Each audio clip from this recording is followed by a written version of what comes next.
What's up, beautiful people of the Outer Banks and everywhere else in the world? My name is Melanie. I'm coming to you from the Outer Banks, North Carolina, US of A. And this is my kitchen. It's my mandala on the wall. I might bring in some people with the hashtags I plan to use to post this.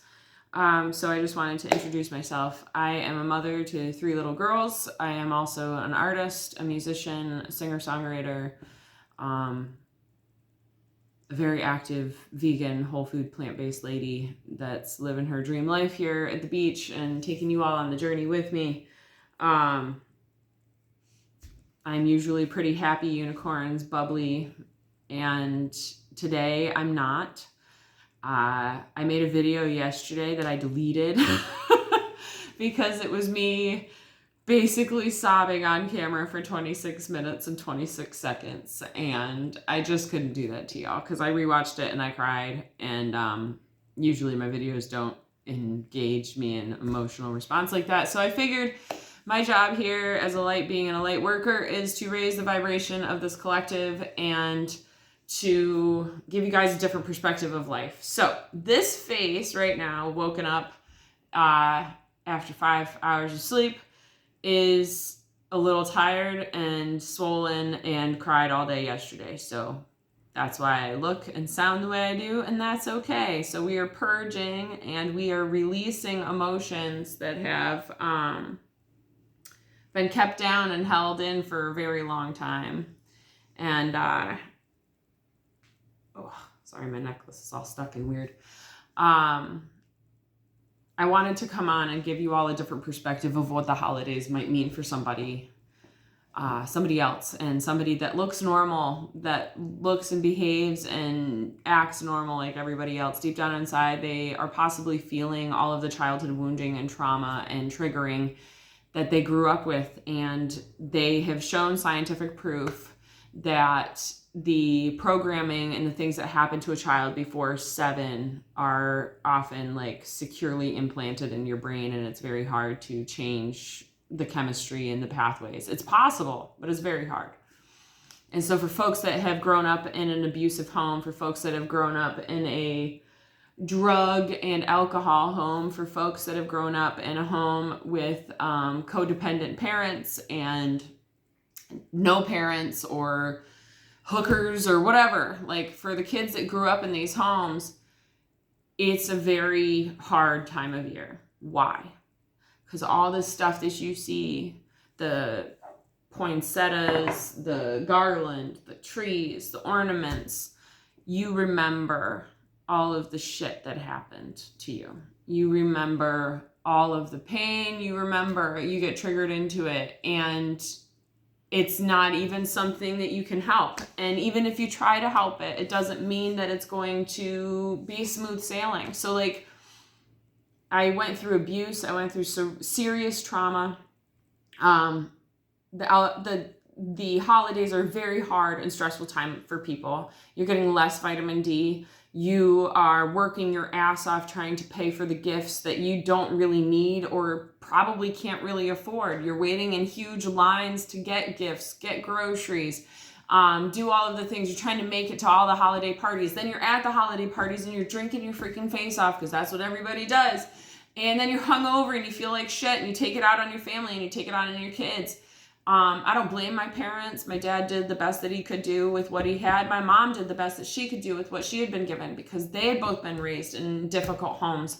And it wasn't easy for them. And they were raised and trained in how to raise children based on what they experienced. So I don't blame them.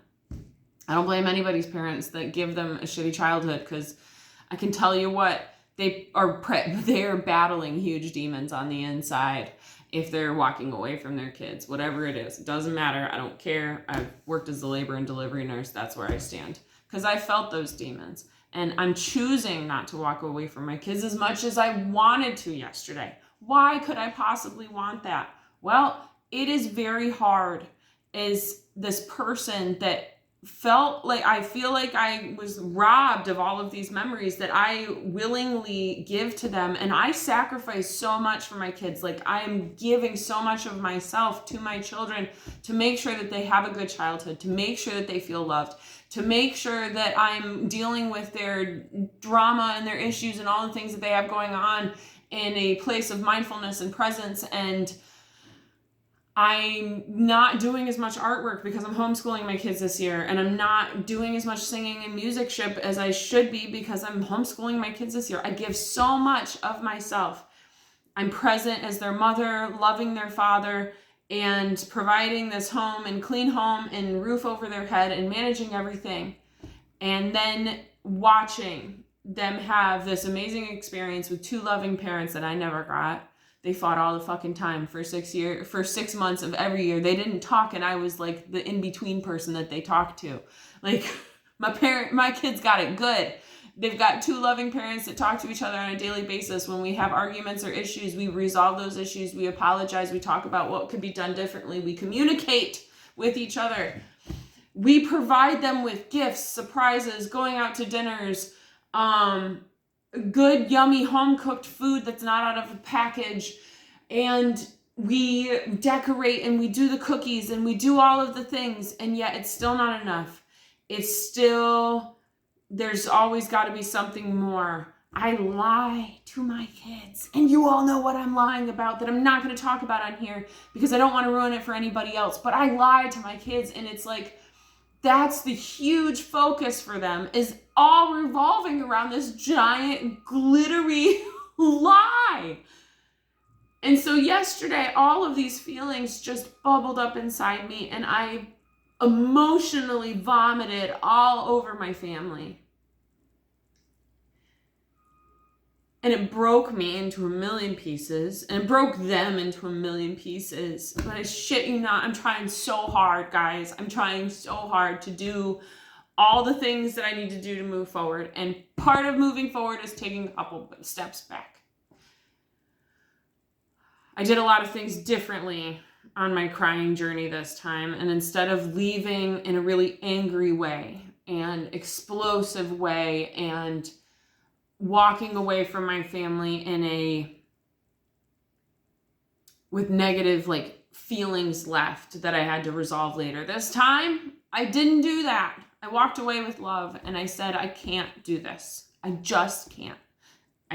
I can't take any more, and I need a break. And it meant that I was missing out on a really exciting adventure. It meant that I was missing out on taking my kids to the ballet. It meant that I wasn't going to experience those memories with them, but I was in no state to go. I'm still not in much of a state to go because I'm still healing from all the shit that was done to me over 30 years ago. I'm still a little bit broken, and that's okay. The purpose of this video today is to remind you all that even if you grew up with this magical, happy, perfect little childhood that I'm hopefully able to provide for my kids in one way or another, so that they can go grow up and be people that got to experience that. Remember that those around you, even if they look normal, even if they look happy, they might be really suffering on the inside. And it's a lot of emotional triggering. It's a lot of mental hardship right now for those people. And so just be compassionate and kind. And maybe when people are angry and overreacting, especially family members that you go and visit, maybe it's because of what they went through as a child associated with this holiday. I feel very disconnected from the shenanigans of any holiday anymore. I feel very disconnected, but I participate because I feel like I have to, and I feel like I will feel immense guilt and regret by not participating, even though it's all a lie. Because these are the memories I'm building with my kids, and this is the life that they are also co-creating and shaping for themselves. And I asked Chris yesterday about when 30 years ago, I'm 37, so I was 7 years old, I found out the thing as my dad screamed it from the front seat that there is no, and I was 7. That's like a huge memory in my mind. Like my whole little 7-year-old world was shattered in that moment. And I know that sounds ridiculous, but when you go through a family of really abuse and hardship and all the things, and then the one thing that you think is magical and you believe in, and so I asked him, I said, why, like, are they going to appreciate this lie? Are they going to hate us later on about this lie that we've lied to them and deceived them all this time? He said, I found out when I was a kid, and I didn't find out the same way that you did. And I was older, and I was actually really happy with the memories that were made based on that story and that journey. And I was like, okay, so it made it feel a little bit better. But it's definitely a hard time of year. Anybody recovering from alcohol or drugs, I don't really struggle with cravings at all anymore. I have no interest in making my body feel that shitty anymore. But for anybody that's gone through that, the holidays are a huge time because most people numb the shit out of themselves trying to get through this fucking month. Like, it's a marathon, guys. You gotta numb yourself with as much alcohol as possible so January is a wash. Forget New Year's resolutions. Yeah, so sorry to bring the humor in there. I always use humor to make myself feel a little bit better, but I hope this video helps change your perception a little bit. I hope this video encourages you to kind of look around at the folks that you're surrounded by and see and feel out their energy, and maybe they're not really feeling the holidays, and maybe you can connect with them on some different level instead of being like, happy holidays, oh my god, you get your Christmas tree up. It's like, I don't fucking care. I got a tree, I got garland, they decorated it, but at least this year I was present for it, because most times when we put up the tree, I have a meltdown like I had yesterday. So I've made it this far into the game without having a meltdown, and at least got to experience everything up until this point. Put up a tree. I even decorated a little bit. I made cookies while they were doing it, or dinner or something. Oh, it was cauliflower soup. It was really good. They had like extra bowls, multiple extra bowls. And I decorated cookies with a friend that had this wonderful magical Christmas. And I felt jealousy and envy that she experienced that and I didn't. But then I told myself in my head that I was going to choose to experience that with my children. And so I did that day. But sometimes the emotions need to come up for release. And that was my day yesterday. So with all that said, I hope you all have a fantastic day. I am starting my Christmas cooking holiday party journey. I don't believe I will be hosting a holiday party. I was asking myself this question and spinning it around. If I were to have an annual party, what time of year would I choose to have that party? I decided December was not that time of year. So, we'll see where the annual party ends up next year. I was thinking maybe in September, because it'd be really fun to get a beach house, do this huge annual party, and invite all friends and family from around the globe to come and party and journey with us and embrace all that this life has to offer. And we could just do it that style, so that I'm not triggered by all this holiday shenanigan jolly stuff. All right, so with all that said, I'm going to go drink some dandelion tea. My body's craving it. It's a good liver flushing herb. And I hope you all have a great day.